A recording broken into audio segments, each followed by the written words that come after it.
Hi bro, kani ka everyday makeup tutorial kita bilang ni class/for college. Ni kong what klat ban moisturize ya kudur. Tapi moisturize ka makeup jong fi kan salong direct in contact with your skin. Kita kita makeup man kasni dot jong fi kan sa snail. Kita fi kwa ban create ka barrier kum ka kenro between your skin and your makeup. Fi ban moisturize ya kasni dot, but what klat ban ta sunscreen ru. Your future self will thank you. Dafi kwa ka makeup jong fi kan long dewy penan kam hydrating mist. Kani ka water primer mas tunat ban penan kam ya kani namar baka hydrate but baka pen ya kasnedo. Up ya kani bakan rekyang. Ditch the heavy foundation. Penan kam ru BB cream lan ya skin tint lan ya tang concealer ru labyang. Penan kam ru ni umas BB cream.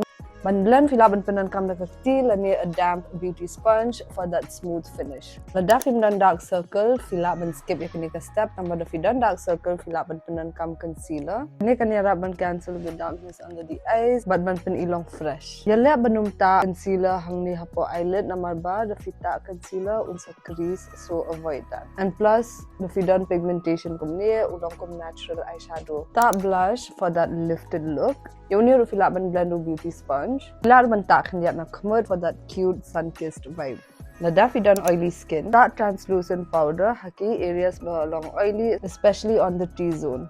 Lada fidan dry skin part. That powder tang hapo under eyes. Tang man set you to concealer lani banum crease. You can totally skip this part. Mada fi kwa banong warm kandiat fila bantak bronzer haki temples before after. But fila bantak ru hapo jawline. Da unyo mat jong fi urban fila ban chuta bet tang brow wax tang da fi stang nyo mat fila ban fill shwa khlian da film dan eyebrow pencil ni eyebrow powder fila ban penan kamu eyeshadow balong dumrong kumne balong cool tone dark brown da fi fill in your brows wat num pen reban pelat na shane ye bet kuntu kumba ulong ni fila ban tak tang khlian but fila ban kam pendum ni add product show towards the tail of your brow. Dafi kwa baki brows yang fikin kam ilong feathery. Nani lada ki nyumat jong fiki long dem shapo. Pila ban penan kam do brow wax ban set but ban pen ilong feathery ru. Yaki khamad avoid ban ta kajal shipen kedua ki lashes. But seta mascara lada unyumat jong fi uben. Penan kam do waterproof mascara. Kenang baun ne utu jing kedua. Lada mascara jong fi ubet hapo eyelid kumne shushim q-tip so shipen kuat kumne.